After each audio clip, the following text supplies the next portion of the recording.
Ms. McMahon, thank you, or congratulations on your nomination. Thank you. Look forward to your confirmation, hopefully, and working with you on what is arguably one of the most important issues to the future of our country and to our children. I would just simply ask you if you believe that education is foundational to the opportunity to live your version of the American dream for children. You agree with that? I certainly do agree with that, and thank you very much, Senator, for that question. Education, I think, is at the very center of our culture. It is the ticket out of poverty for so many students.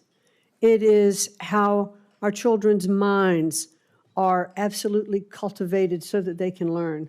And I remember listening to Senator Cassidy when he said that every child up until the third grade learns to read, and then after the third grade reads to learn.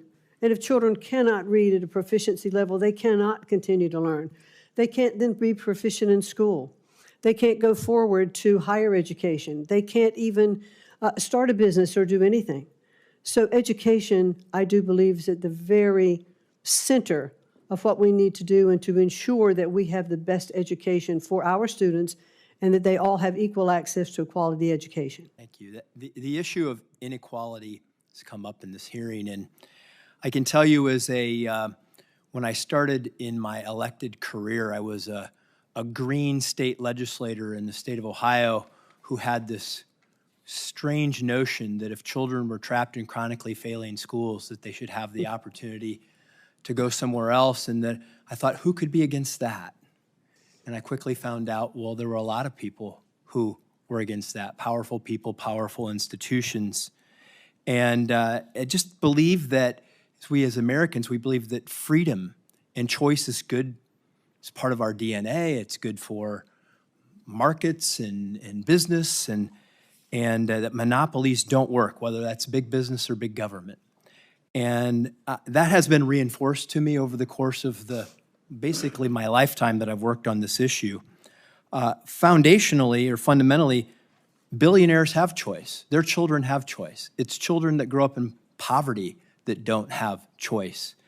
And that is an important element of fixing inequality, because if we say that an education is foundational to living your version of the American dream, yet you don't have the choice to go to a school that serves your needs, we basically have institutionalized a barrier against that opportunity and to have that equality of opportunity. Just share with me how you hope to fix that. Well, certainly the president, one of his cornerstones relative to education is school choice. He certainly does believe in universal school choice, and we have seen, I think that there are now, I believe the number's 33 states, I might be corrected on that, states that do have school choice. And what we have found that public schools come up, they're competitive. A lot of the concerns relative to school choice, I think the statistics, belie. We have students that are not leaving public schools in hordes and going to other schools, but they have the opportunity. Parents look at their children and say, I want that for my child. My school is failing my child.